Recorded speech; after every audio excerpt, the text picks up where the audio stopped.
Today we're going to make people fear the palm tree that nobody sees as a threat. Despite being a fun, goofy palm tree guy, it sees absolutely zero usage competitively. Its grass psychic typing does it no favors, and despite a nice base 125 special attack, everything else is pretty horrendous. But of course, being, a tree, the thing enjoys some sunlight, and if we get up sun, its chlorophyll ability can open the door for it to become an absolute beast. It's nice that it can afford to run a modest nature, and with max speed EVs, it can still be faster than just about everything in the sun. We can also now take advantage of sun-boosted growth, which gives a +2 to both offensive stats rather than the usual +1, and just like that, it becomes pretty scary. Stab no-charge solar beams hit like a truck, especially when we factor in an extra 30% boost from a life orb, as well as Stab Psychic. To round things off, we've got sun-boosted Terrablast Fire for great coverage offensively, along with some solid help defensively, now being the fire type. Exeggutor has been one of my favorite sun sweepers for a very long time, and today it's time to get this fella going.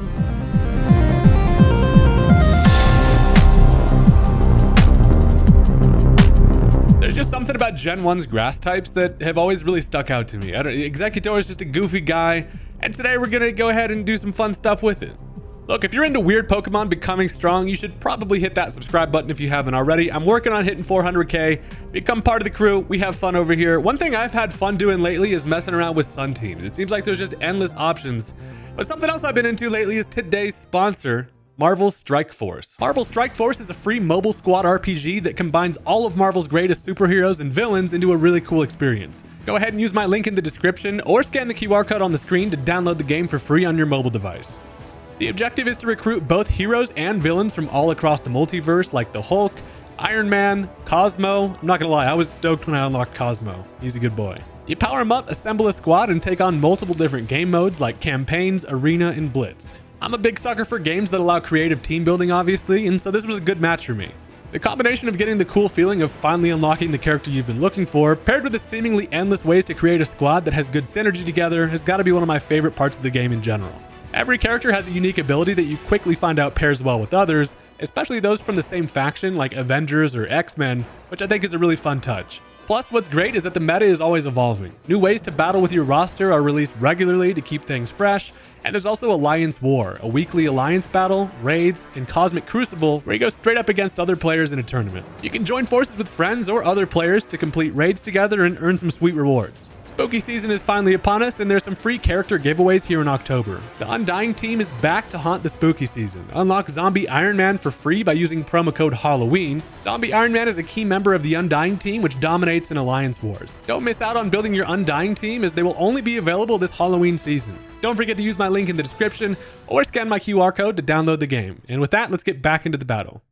Alright, so I wasn't exactly sure on what to expect for a lead matchup. Now it turns out they decided to go with the Pecharunt, and I just figured, you know what, I'm gonna go with the Torkoal, get the drought started early. Hopefully the grannies in the back got their sunscreen on, because we're out here getting the drought started. Now, one thing about Pecharunt, it does really well taking physical attacks, not so much on the special side. So I figured, you know what, I'm gonna go ahead and just launch a Lava Plume.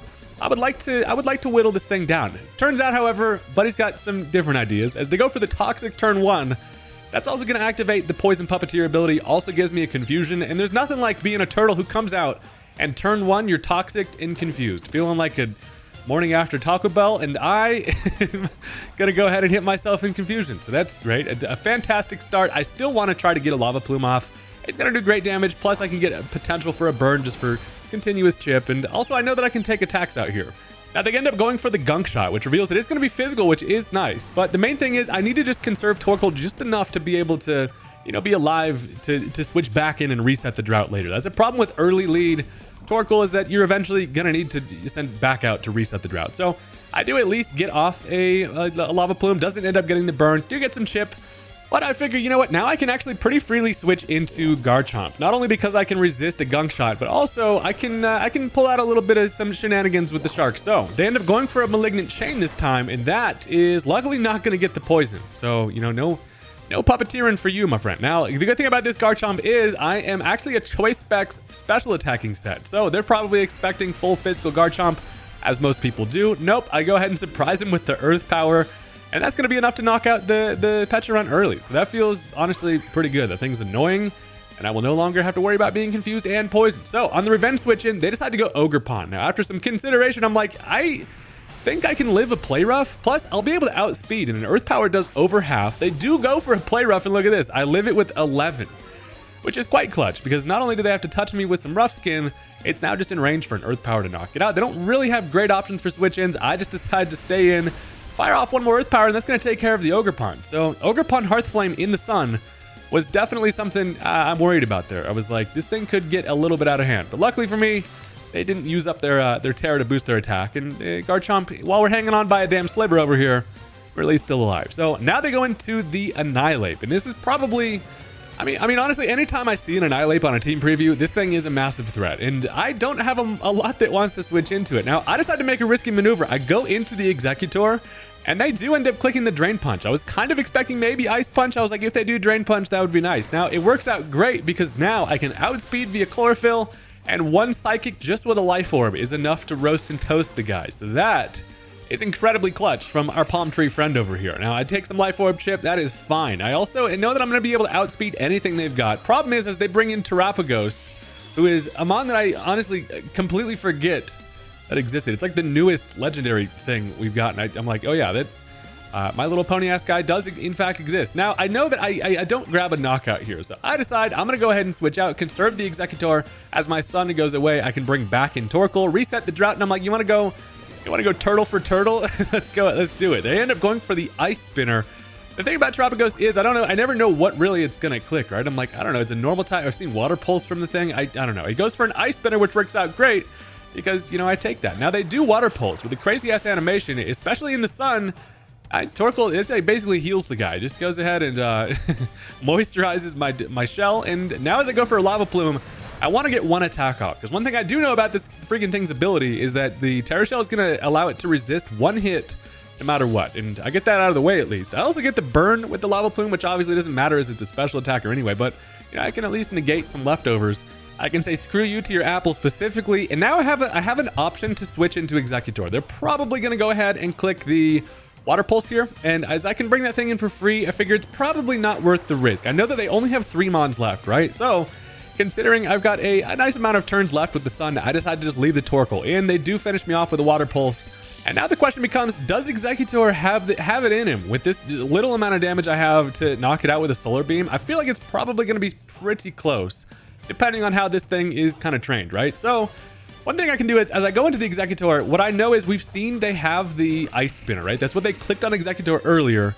And with that knowledge, I can go ahead and light my palm tree on fire. I'm going to go for the Terra Fire and then just fire off a Solar Beam. Because I'm thinking if the Solar Beam doesn't have enough to knock it out, I want to ensure that I can at least then live, you know, the Ice Spinner. The Terra Fire will still help me in the back. They have an Arbaliva in the back. If I can just Terra Blast that thing, that'd be great. So I put the Chandelier on the head. We're out here feeling extra flammable, and as I get that Solar Beam off, I'm like, okay, well, there is still a chance that this just kills, but it's a kind of a no-risk play anyway, because I do still need the Terra Blast later. It turns out it does live it with like 10 HP, so it barely hangs on. I fire my laser at his ass, and it does live, but as this thing just goes ahead and spins in an icy fashion, that just basically heals us, so that feels pretty nice. It does at least still get some leftovers, which it would have been picked off by that burn, but the freaking apple, man. Not only does it keep the doctor away, it keeps the burn away. So I can at least just pick it off with one more Psychic. To my surprise, however, they're going to end up swapping out. I thought fully they would just let that thing go down as it's basically dead at this point. They end up switching into the Great Tusk, who they realize is probably, considering especially it doesn't have a photosynthesis speed boost, it's kind of hosed at this point with the Chlorophyll Exeggutor. It's going to go down eventually. I go for the Psychic. That does take it out, and down goes the Tusk. So now they've got 2 mons left. It's going to be the Arbaliva. They've got the nearly hanging on by a thread Terapagos. And late game Exeggutor is the truth. This is where this thing truly shines. And as they bring in the Arbaliva now, they're probably like, hey, this thing can live a Psychic. I can get off an Earth Power, and that's a dead tree. Nope, I do have the Terra Blast that's going to still be boosted by the sun. And nothing like Exeggutor just with a built-in Flamethrower. That's going to just roast that thing, which is sweet. Makes Buddy just spill his seed all over the battlefield, pause, and actually, it ends up helping me out, kind of. It just at least negates my Life Orb chip. Just does. Now I'm like, ooh, nice. I was feeling a little bit hurt. Go ahead and soak up some nutrients from the battlefield. And now the final mon is going to be the Terapagos. And this is kind of funny. I thought I was like, all right, this is surely just an Exeggutor body bag. We're going to click the Solar Beam, have a nice time doing it. Nope, they do still have a Terra. And you may be thinking to yourself, I don't know why they didn't click the Terra with this thing earlier. I was not even thinking that because I completely forget how this thing works. Now, they go for the Terra on the Terrapagos, which goes all crazy. This is not something I deal with often, but what I realize now, Terraform 0 removes the sunlight and also the grassy terrain. And that allows it to now be faster, considering I do no longer have chlorophyll, and then a Terra Starstorm, which is a crazy ass move, just deletes the deletes the Exeggutor. So, you know, they probably should have gone for that Terra earlier, before this thing just went on a rampage. But I mean, hey, they do at least still take care of the Exeggutor there, which kind of feels bad. I was like, dude, after all the work Buddy puts in, this is how he goes out. It's fine though. Terrapagos is still relatively healthy at this point. However, what I've got is a dog who can do some punching. I can go into Lycanroc here. One thing about Terrapagos is it's not very fast, so Lycanroc's gonna be faster. I do still have a Focus Sash anyway. However, I can just go for that close combat. Even through the Terra, this thing remains normal type, so that's a super effective punch. And that is gonna do it. So that's kind of just a ridiculous late game. I was like, this turtle surely is just useless at this point. Nope, it turned my freaking sun off, which is honestly too much power. That's going to do it for game number 1, and that was just kind of an interesting one where Exeggutor did go ahead and bop some fools, and that's now going to bring us into game number 2. And also with game number 2 is going to come a public service announcement. If you are still hearing my voice, go ahead and hit that like button for me. It helps out the channel. And maybe if the YouTube sees that you liked it, they'll be like, huh, maybe I'll show the video on the recommended feed or something. I don't know actually what it does, but it can't hurt. Hit the button for me. Let's go ahead and jump into the next match. Okay, so first of all, this guy's team is looking frightening. He's got some honestly really annoying threats. That starts with freaking Grimmsnarl. Now, as they lead off with the thing, Grimmsnarl immediately just means light screen and reflect, and now I'm not going to be able to scratch things, and that sucks. But as I lead with the Lycanroc, turns out they go for the turn 1 Thunder Wave. If this thing wasn't annoying already, it's even worse when it has Prankster T-Waves, especially on turn 1. So luckily, however, I do at least get off my Stealth Rock. And, you know, that feels pretty good. It doesn't look like they have great hazard control, so that hopefully gonna help us out. But the problem is, Lycanroc can't really touch the thing. I basically just lead with that to guarantee I can get up my rocks. And now I'm like, the best thing I can really do is go into Torkoal. I can take an attack. They're probably just gonna click a reflect and a light screen here. But also, if I can manage to Lava Plume the thing, that might be good to at least get some chip. But most importantly, a burn would be nice. They do go ahead and set up a screen there, or a reflect. Now they get up the light screen, of course. And this thing is effectively paralyzed and gone for 2 screens. And as I do get off a Lava Plume, I end up getting a crit. So I feel like that's the universe being like, here, you can have a little bit of help. It doesn't quite do half, but that's still, you know, that's fine. Also, I figure, well, might as well just go for another one here. Torkoal is not really afraid, especially considering that thing's only attacking move is probably Spirit Break or something at this point. I just go for another Plume. You know, honestly, Lava Plume is a kind of move that just feels good to click. You know that there's always the chance for the burn. As they end up switching into Umbreon, though, this little guy is, as much as I love Umbreon, I don't know what it is about this thing. I just hate to see it. Like, it's just gonna go for a Wish and a Protect and a Toxic and a Foul Play, and it's just gonna stay alive. And even if you hit it with a close combat, most of the time, it's not gonna freaking die. So I'm like, I don't know. I decide to go into the Lycanroc here, as it does end up going for the Wish. So, you know, luckily, however, it's not gonna be some type of crazy, you know, surprise Umbreon. And, you know, I mean, I guess the two dark types on the team are at least guys that I can pretty much tell you their movesets without even having to see it. So they do end up going for the Foul Play here. As they outspeed, I end up misclicking the Stealth Rock, and that completely busts my balls. I'm not gonna lie, I mashed A too quickly there. And I could have gotten off a close combat, and now I paid the price of fat fingering the Stealth Rock there. So that, you know, sucks. And I figure as I just go down to another Foul Play here, I might as well make a switch here. Now, I decided to go into the Tropius, and the reason for that is because if they just stayed in and went for another Foul Play, I figure I can take one. And this Tropius in the sun is an interesting one, dude. I go into the Bananasaur, and the problem with that ends up being that they switched into freaking Dragapult, and that sucks because now I'm like, I do not want to just go down to if this thing's got Flamethrower or really whatever it wants to click. I want to conserve the Tropius because I got some nonsense to try to get going with that guy, and I'll be damned if I'm going to let Dragapult's ass take care of it. So I decided to go right back into Lycanroc, essentially just as a sack switch. They do just go for the Dragon Darts, does at least give me the intel to know that it's going to be a physical attacking set. But then as it has a Life Orb, I'm like, you know, it could be either. It could still have, I don't know, if it didn't click Flamethrower there, it probably doesn't have it. But still, Dragapult is a problem. And I mean, it always is. And most of the, like 90% of games, you got to fight against it. So that's why a lot of the time when I'm building pretty much any set, the benchmark that I try to get to in terms of like a speed setup especially like Exeggutor Chlorophyll. If it ends up being faster than Dragapult, that's perfect. So, you know, that's a fun fact for you. Anyway, I decided to go into Sandy Shocks here because first of all, I'm able to get Photosynthesis. That's going to give me a speed boost, which will allow me to outspeed the thing. And I also have the Terra Blast Ice. So I hit him with the surprise little snowflake and I'm able to outspeed. That's going to be able to hopefully knock the thing out. But nope, I forget that there's...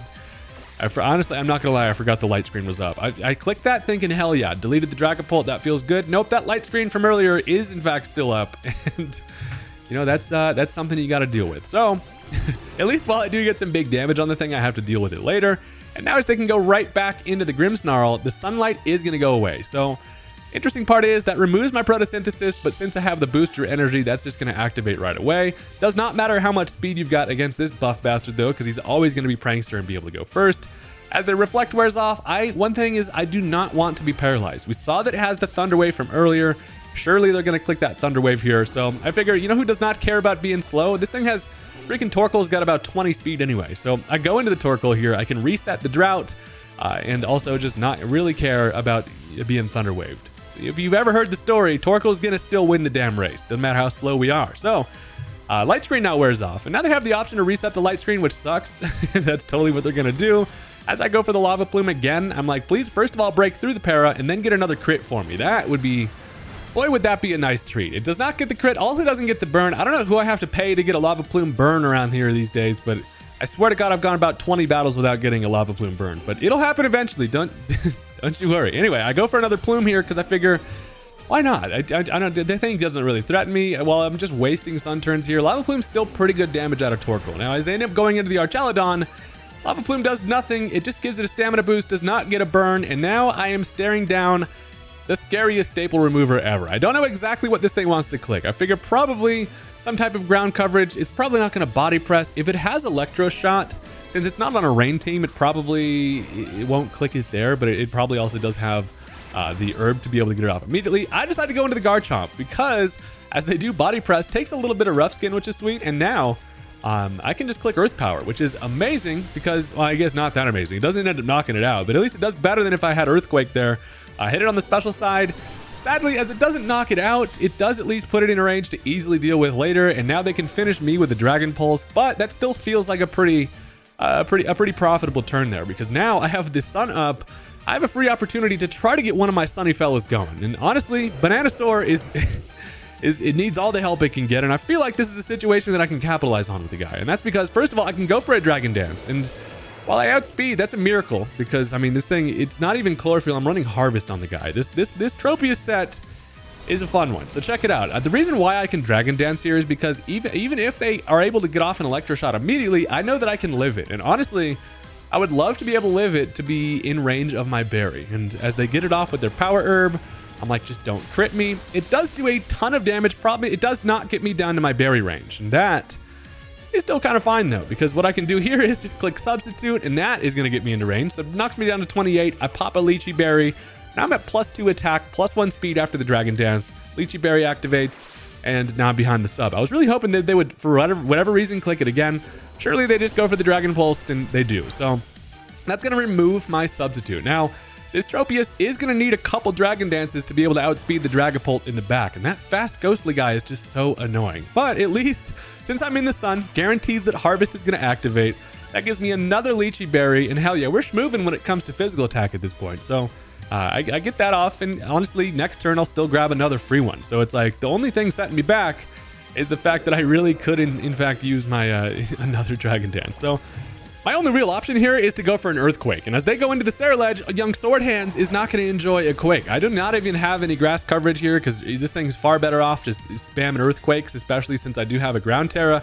I don't need to go for it though. Earthquake is going to knock out the Ceruledge, and that's a free knockout on a pretty scary fella. So as the sun goes away, now I do not get the guaranteed chance for that Harvest to activate, but I've honestly got enough attack at this point to feel pretty good. Now, as they end up switching into the Grimmsnarl here, I'm thinking I would love to have still had my Terra Ground, because I know they're going to Thunder Wave here. Sadly, I've used up my Terra.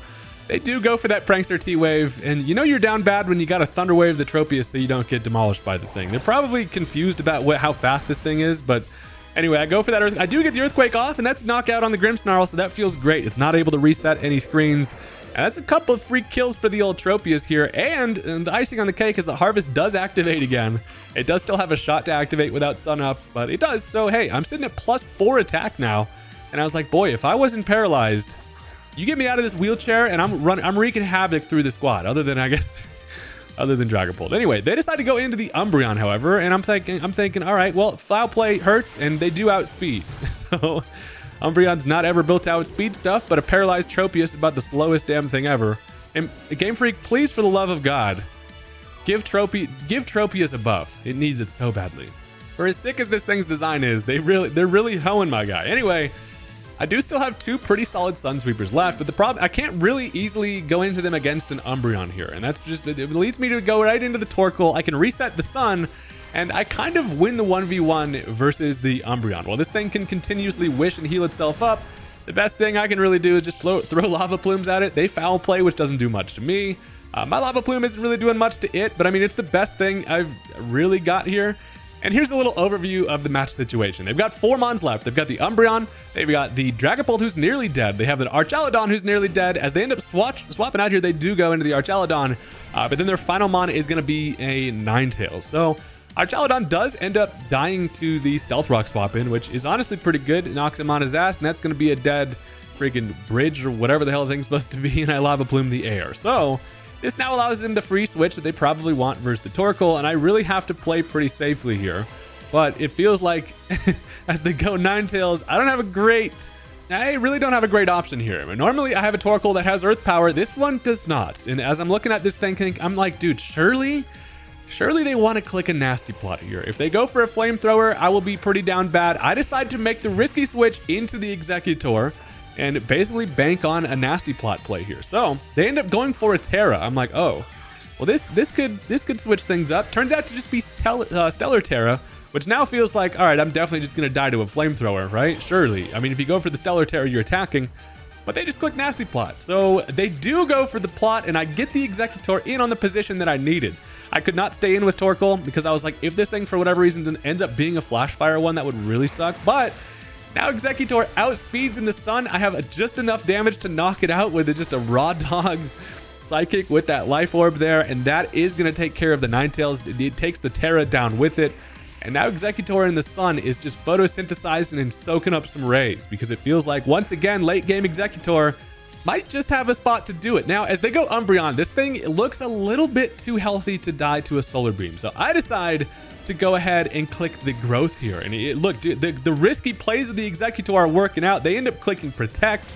Allows me a free Growth, and now we double in size in terms of our special attack stat, and that is amazing, because now with a Growth up, we will be able to hopefully just blast this thing with a Solar Beam, and we have enough Sun to even outspeed the Dragapult in the back.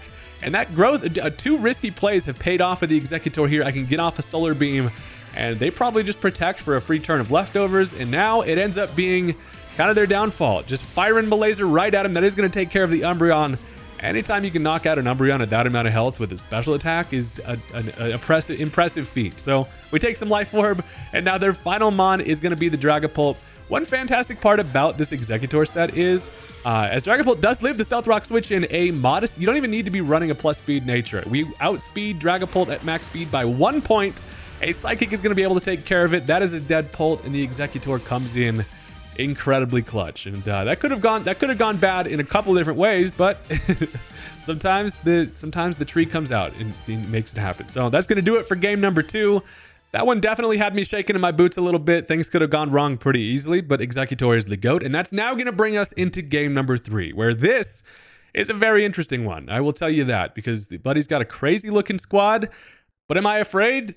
Actually, yeah, kind of, but let's go ahead and get into it.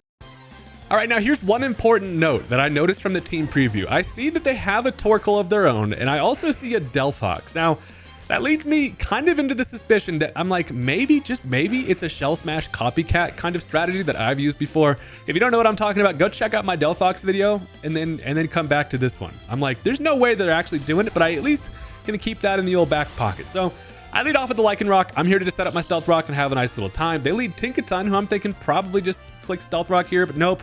I get the old bonk to the head. Luckily, with the Focus Sash, that now allows me a position to click Endeavor, bring them down to 1 HP. And what's also kind of nice is they click the Stealth Rock as well. So now I'm in a spot to outspeed it and then just pick off that last HP. I'm like, if I can get rid of a Tinkaton like that, that feels pretty good. The Bronze Hammer over there is looking nice, but I'm going to go ahead and bury it. So I can now go for an Accelerock. It does luckily just have enough to knock it out. Down goes the Tink. Not only that, but also like this Lycanroc lead is so valuable. I really like this thing because most of the time you can still get off another Endeavor potentially. However, they can just go into a Jolteon, and that thing is definitely faster. And as I do have the potential to Rapid Spin away later, I want to see.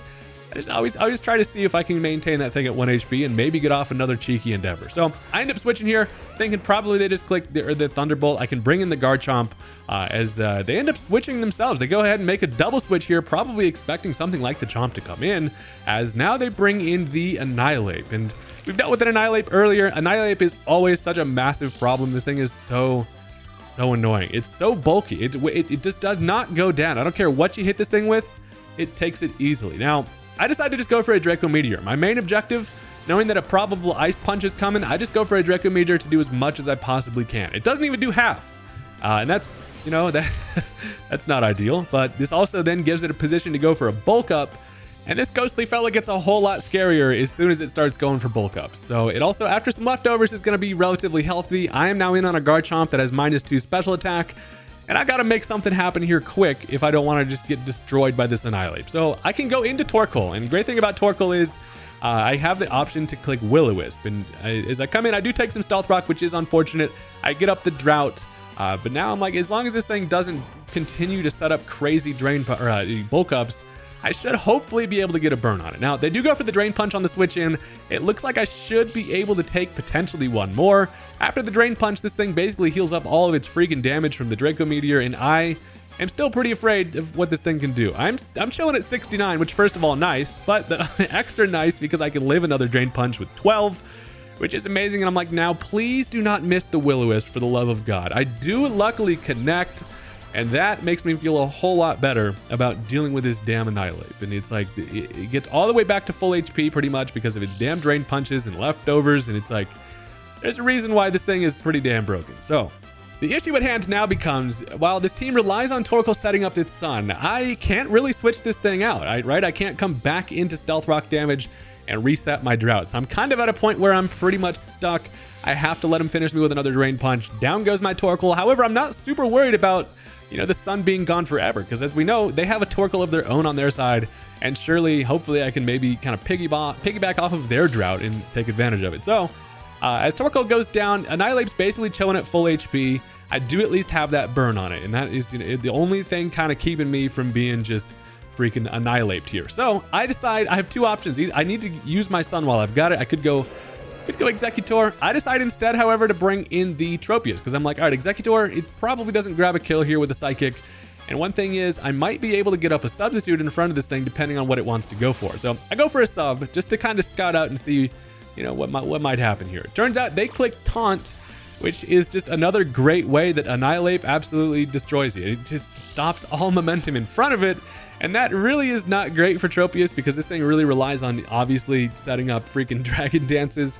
And while I still have the potential to maybe, you know, live in attack if it doesn't have Ice Punch and try to get a Lychee Berry range, it's probably not looking great. So at least what I can do is go for Fly. Now, this is one thing we haven't seen from this Tropius yet today, is that the main idea behind this set is to be able to go for Flies. And if I'm in Lychee Berry range, the funniest thing ever is to get Lychee Berry to activate while I'm in the sky. But obviously, as I'm not in range, this thing can go for another Bulk Up here, so this thing's defense is massive at this point. And it's also starting to offset its burn, and it's still becoming kind of an offensive powerhouse here. And as I get off a Fly, it does some chip, doesn't do great damage. And essentially, I'm basically just powering up this thing's Rage Fist. I've hit it so many times now that Rage Fist is going to be pretty damn ridiculously strong, and that, you know, hurts. Now the objective is, it started off being like, maybe Tropius can try to set up a sweep. Now it's becoming, all right, get as much damage as I can on Annihilate before I die, so I can put it into range for maybe Exeggutor to finish it with a Psychic or something along the lines of that. So it takes some burn. I am still taunted at this point, so I can't really go for anything other than just click Fly.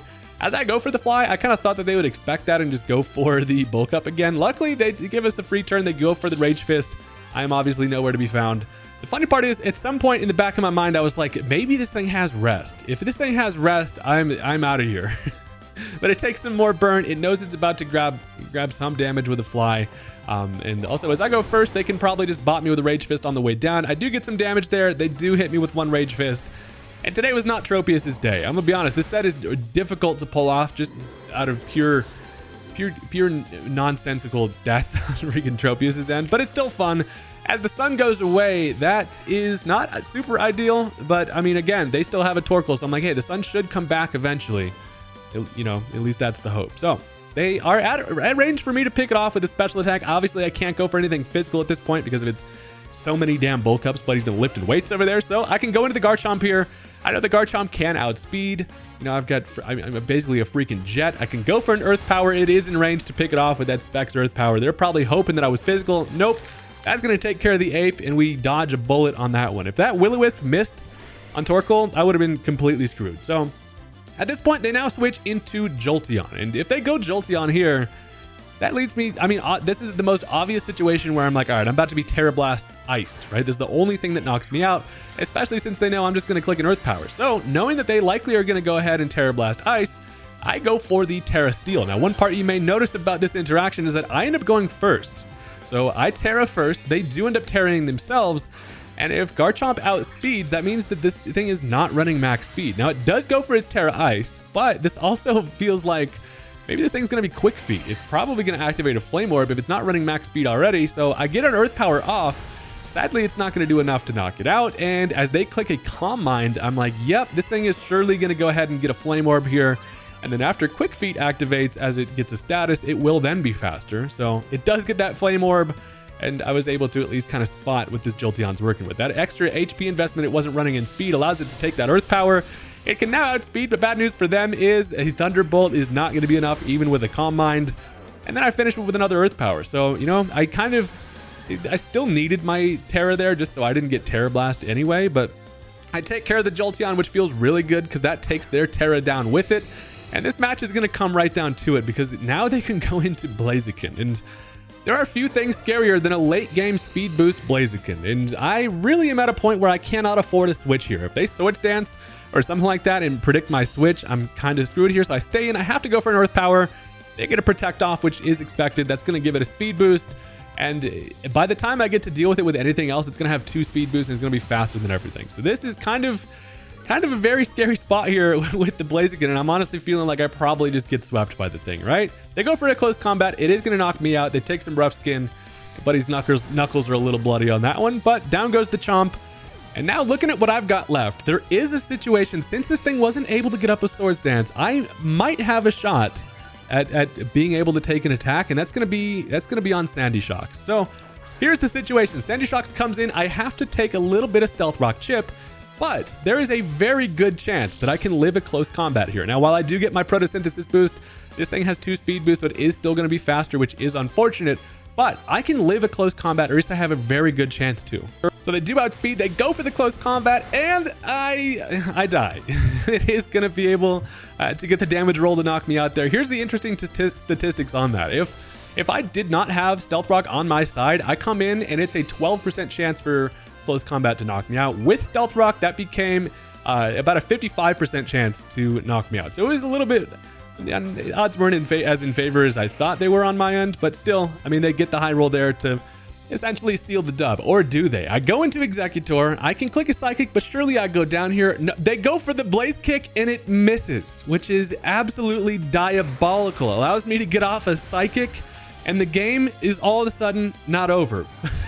As I take care of the Blaziken, as I'm looking at it, I'm like, you know what? This is probably over, because what they have left is going to be Torkoal along with a Delphox. And as they go Torkoal first, they set up the Drought for me. I'm like, oh, hold on a second.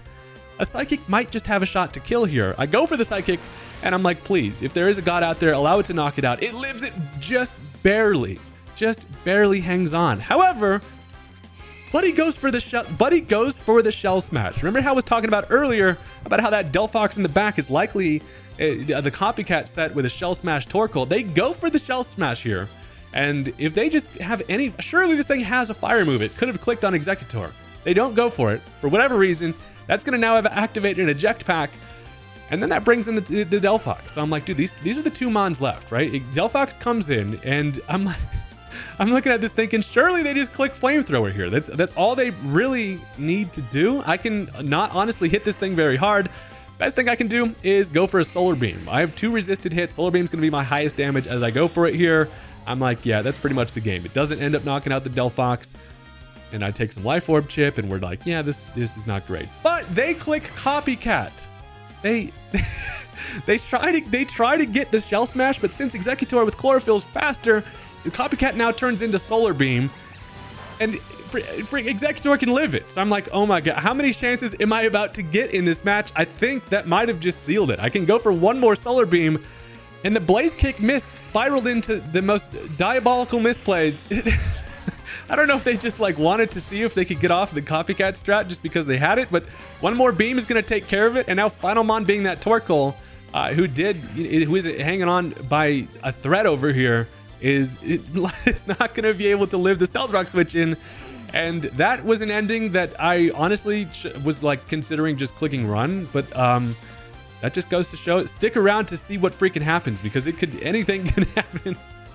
And I had to throw that ending in there because that was honestly crazy as hell. And I did not deserve, Exeggutor did not deserve that late game, but you know, it happened, and here we are.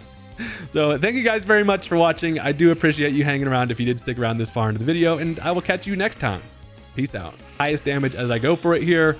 I'm like, yeah, that's pretty much the game. It doesn't end up knocking out the Delphox. And I take some Life Orb chip, and we're like, yeah, this is not great. But they click Copycat. They try to get the Shell Smash, but since Exeggutor with Chlorophyll is faster, the Copycat now turns into Solar Beam, and Exeggutor can live it. So I'm like, oh my god, how many chances am I about to get in this match? I think that might have just sealed it. I can go for one more Solar Beam, and the Blaze Kick miss spiraled into the most diabolical misplays. I don't know if they just like wanted to see if they could get off the Copycat strat just because they had it, but one more beam is going to take care of it. And now Final Mon, being that Torkoal, who is hanging on by a thread over here, is not going to be able to live the Stealth Rock switch in. And that was an ending that I honestly was like considering just clicking run, but that just goes to show, stick around to see what freaking happens, because anything can happen. And I had to throw that ending in there because that was honestly crazy as hell. And I did not deserve, Exeggutor did not deserve that late game, but you know, it happened, and here we are. So thank you guys very much for watching. I do appreciate you hanging around if you did stick around this far into the video, and I will catch you next time. Peace out.